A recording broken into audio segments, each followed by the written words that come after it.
तमाम को अस्सलाम वालेकुम वरहमतुल्लाहि वबरकातुहू। अल्हम्दुलिल्लाहि रब्बिल आलमीन वस्सलातु वस्सलामु अला रसूलिहिल करीम अम्मा बाद। रब्बि इश्रह ली सदरी वयस्सिर ली अमरी वहलुल उक़दतम मिन लिसानी यफ़क़हू क़ौली। अज़ीज़ दीनी बहनों, इंशाअल्लाह ताला आज हम ज़कात देने के फ़ायदे और न देने के नुकसान के ताल्लुक़ से जानेंगे। जैसे कि हम आप इस बात से तो बेहतर आगाह है कि अल्लाह ताला ने इस्लाम के 5 बुनियादी जो अरकान रखे हैं उनमें एक जो रुकन है वो है ज़कात का अदा करना, और ज़कात की अदायगी भी हम पर इसी तरह ज़रूरी है जिस तरह नमाज रोज़े की हम पर अहमियत है।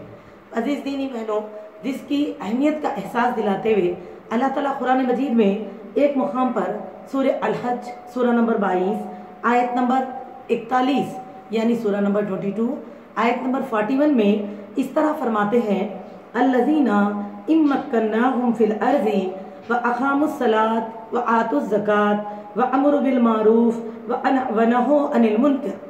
अल्लाह ताला क्या फरमाते हैं, और हम इन लोगों की ज़रूर मदद करेंगे जिन्हें अगर हम ज़मीन में इख्तिदार बख्शें तो वो नमाज का कायम कर रखें और ज़कात अदा करें और भलाई का हुक्म दें और बुराई से रोकें। यानी इस आयत में अल्लाह ताला बंदगान इलाह से मुखातिब हो के क्या फरमा रही कि अगर तुम में से जब हम तुमको अच्छी ज़िंदगी दें, इख्तिदार दें ज़मीन में, तो जब तुम नमाज को कायम रखोगे और ज़कात अदा करोगे तो अल्लाह सुब्हानहू व तआला क्या करेंगे, उन बंदों की ज़रूर मदद करेंगे। मेरी अजीज़ दीनी बहनों, न सिर्फ ये बल्कि कुरान मजीद में अल्लाह सुब्हानहू व तआला इंसान की जिन कमज़ोरियों का जिक्र करते हैं कि जिसके ताल्लुक़ से कि इंसान की जो जो कमज़ोरियाँ हैं उनमें एक अहम कमज़ोरी माल है।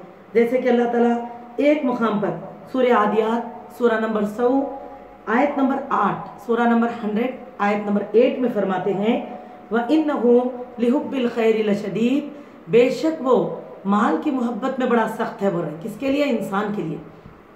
कहीं अल्लाह ताला जैसे कि सूरह फज्र सूरा नंबर 89 आयत नंबर 20 सूरा नंबर 1 आयत नंबर 20 में फरमाते हैं, व तुहिब्बूनल माला हुब्बन जम्मा, और वो माल से मोहब्बत करते हैं और उसको जमाते हैं। और अल्लाह ताला एक और मकाम पर जैसे कि सूरह तगाबुन आयत नंबर सूरा नंबर 64 आयत नंबर 15 यानी सूरा नंबर 64 आयत नंबर 15 में फरमाते हैं, इन्नमा अम्वालुकुम व औलादुकुम फितना। इस आयत में देखिए अल्लाह क्या बता रहे हैं, तुम्हारी माल और तुम्हारी औलाद तुम्हारे लिए आजमाइश है, बता रहे हैं अल्लाह ताला। तो इसी तरह से अल्लाह ताला न सिर्फ ये बल्कि और एक मकाम पर कुरान मजीद में सूरह माऊन में अल्लाह ताला इंसान को कितना एहसास दिलाते हैं। देखिए माल की अहमियत के ताल्लुक़ से कि वो एहसास करे वरना उसका नुकसान कितना होगा। अल्लाह फरमाते हैं कि अल्लज़ी जम्मा मालहू अद्ददा यहसबु अन्ना मालहू अखलदा कल्ला लयुबज़न्न फिल हुतमा। अल्लाह फरमाते हैं, और जो माल जमा करते हैं गिन गिन के रखते हैं, उसको खर्च नहीं करते, ना सदका खैरात देते हैं, ना हकदारों पे खर्च करते हैं, बखीली सी ज़िंदगी गुजारते हैं। अल्लाह ताला फरमाते हैं, यहसबु अन्ना मालहू अखलदा, ऐ ज़माने वालों तुम ये न समझो तुम्हारा माल तुम्हारे पास हमेशा रहेगा। और ये हकीकत भी तो है मेरी बहनों। देखिए कभी ऐसा होगा हम कितना ही माल क्यों ना जमाएं, अगर कभी ऐसा होगा अगर मौत आ गई तो हम माल को छोड़ के चले जाएंगे, या अगर हम वैसा ना भी हुआ तो कहीं दुनिया में ऐसी मसरूफियतें या ऐसी अगर कोई मशक्क़तों में अल्लाह हमें डाल दे तो वो माल खर्च हो जाएगा दूसरी जगह। तो देखिए हमारी जिम्मेदारियाँ, हक जो जिम्मेदारियाँ हैं आखिरत की बाकी रह गई और वो माल चला गया हमारे पास से। इसीलिए अल्लाह ताला क्या फरमाते हैं, कल्ला लयुबज़न्न फिल हुतमा, हरगिज़ नहीं ये माल क्या होगा, तू तोड़ फोड़ देने वाली आग में हुतमा में डाल दिया जाएगा। तो इसी से एहसास दिलाया जा रहा माल भी अल्लाह की एक बहुत बड़ी नेमत है। नेमत होने के साथ साथ एक आजमाइश भी है मेरी बहनों। इसी का जिक्र तो रसूलुल्लाह सल्लल्लाहु अलैहि वसल्लम इस हदीस में कुछ इस अंदाज में फरमाते हैं। आप सल्लल्लाहु अलैहि वसल्लम ने क्या फरमाया, अल्लाह ताला ने, यह हदीस शमाइल तिरमिज़ी से है, आप सल्लल्लाहु अलैहि वसल्लम फरमाते हैं, हर उम्मत के लिए अल्लाह ने एक आजमाइश रखी है किसी न किसी चीज़ में, और फरमाया मेरी उम्मत की आजमाइश माल में है। इसकी हकीकत देखिए, हमसे पहलुओं को अगर हम देखते हैं तो वो माल की कमी से आजमाए गए, लेकिन मेरी दीनी बहनों राह अल्लाह में खर्च करने, अपनी आखिरत को बनाने में कोई कमी ना करते। और आज अल्लाह ने हमें इतनी माल की बरकत दी है, लेकिन फिर भी इंसान है हमेशा गिला ये होता कि थोड़ा और अल्लाह देते तो अच्छा था। अल्लाह हमें हिदायत दे। इसीलिए तो अल्लाह ताला क्या फरमाते हैं सूरह तकासुर में, अलहाकुमुत तकासुर हत्ता ज़ुरतुमुल मक़ाबिर। हिर्स दुनिया इंसान को जब अगर होती है, हकीकत क्या है गफलत की, कि तुम्हारे अंदर हिर्स बढ़ चुकी है असबाब की, और अगर हिर्स इंसान के अंदर बढ़ती है तो ख़बर की मिट्टी ही उसे पूरा करती है। मेरी अजीज़ दीनी बहनों, इसीलिए हमको कुरान मजीद के इन वाक़यात से भी सबक लेना चाहिए। देखिए, सबसे पहला तो फ़जीलत ज़कात, ज़कात देने वालों की जो फ़जीलत है, अल्लाह की जो रहमत उन पे होती है, उसमें एक वाक़या हम सुनेंगे। आइए, ये वाक़या हदीस से है, यानी कि एक मरतबा रसूलुल्लाह सल्लल्लाहु अलैहि वसल्लम ने फरमाया कौम बनी इसराइल के ताल्लुक़ से कि एक आदमी रास्ते से जा रहा था, जंगल से गुज़र रहा था, एक मुसाफिर, जिसने देखा कि आसमान पे बादल उठे हैं और बादल को कोई आवाज़ दे के कह रहा है कि ऐ बादल, फ़लाँ इब्न फ़लाँ के बाग पे जाके बरसना। तो वो आदमी ने उस बादल का पीछा किया कि देखे तो सही वो कौन खुशनसीब है जिसके बाग पर हुक्म देकर बादलों को भेजा जा रहा है। तब वो आदमी उस बादल के पीछे पीछे चला, यहाँ तक कि वो बादल एक मैदान में जाके रुक गए, जहाँ पर यानी कि कई सारे बागात की तरफ नाले निकलते थे, और वो बादल ज़ोर से बरसे। जिस जगह वो बादल बरसे वहाँ से कई बागों को पानी जाता था, लेकिन वो तमाम पानी एक ही नाले से, एक जगह पहले जमा हो गया एक गड्ढे में, फिर एक ही नाले से एक बाग की तरफ चलने लगा। वो आदमी उस पानी के पीछे पीछे चले, यहाँ तक कि देखा वो नाला जिस बाग में दाखिल होता था वो पानी उस बाग तक चला गया। तो आपने उसमें झांक कर जब देखा तो क्या पता चला कि बाग का मालिक जो है उस पानी से अपने बाग को सैर कर रहा है। तब मेरी बहनों, अब उन मुसाफिर ने उन आदमी को उसी नाम से मुखातिब किया, पुकारा जो नाम बादल को बताया गया था। तब उन आदमी ने उनकी तरफ तवज्जो दी और अपना नाम मालूम होने की वजह भी पूछी। तो उन्होंने जब सब बात बता दी कि मैं इसलिए इस तहकीक के लिए यहाँ पहुँचा हूँ कि अभी मैंने बादल को अल्लाह ताला की तरफ से अब कोई नाम लेकर कह रहा है तो लाजिम है ऊपर से अल्लाह ताला का ही हुक्म आएगा। तो हुक्म मिला कि फ़लाँ इब्न फ़लाँ के बाग पे जाके बरसना। तो मैं ये देखना चाहता था कि कौन वो खुशनसीब बंदा है। तो उन्होंने उनसे मुलाकात की, और फिर मेरी बहनों जब पता चला यही वो बंदा है, यही वो नाम है, तो उन्होंने अब उनसे इस फजीलत का जिक्र पूछा कि जब तमाम के बाग सूखे पड़े हैं, पानी की उनको भी ज़रूरत है, लेकिन अल्लाह ताला हुक्म देकर आपके बाग पे पानी भेजते हैं, इसकी क्या फजीलत है। तब उन्होंने वो वाक़या बताया कि वजह यह है कि जब कभी बाग में उनके फसल आती है तो वो क्या करते हैं, उसके 3 हिस्से कर देते हैं। एक दोबारा बाग खर्च के लिए, दूसरा घर वालों की ज़रूरियात के लिए, तीसरा हिस्सा राह अल्लाह में सदका कर देते हैं। तो ये इसी की बरकत है कि अल्लाह ताला उनके बाग को कभी सूखा नहीं रहने दिए और हमेशा उनको बहार दी और उनकी ज़रूरतों को पूरा फरमाया। अजीज़ दीनी बहनों, इससे हमें क्या पता चलता है, ज़कात की अदायगी, सदक़ात की अदायगी हमारे लिए माल में बरकत और असबाब में सुकून का ज़रिया है, ना कि कमी पेशी। अल्लाह ताला इसीलिए तो कुरान मजीद में एक मुकाम पर ज़कात को कैसे फरमाते हैं, खुज़ मिन अम्वालिहिम सदक़तुन तुतहिरहिम तुज़क्कीहिम बिहा फरमाते हैं, ऐ नबी सल्लल्लाहु अलैहि वसल्लम लो इनके मालों में से सदका ताकि पाक करे इनके मालों को, इनके नफ्सों का तज़किया। और ज़का ये लफ्ज़ क्या है, जिसके माने होते हैं नशोनुमा और बढ़ोती, और ज़कात के लिए यही लफ्ज़ इस्तेमाल देखिए, ज़कात से लफ्ज़ ज़का है। ज़कात के जुमले में ही नशोनुमा, पाकीज़गी और बढ़ोती का जिक्र है।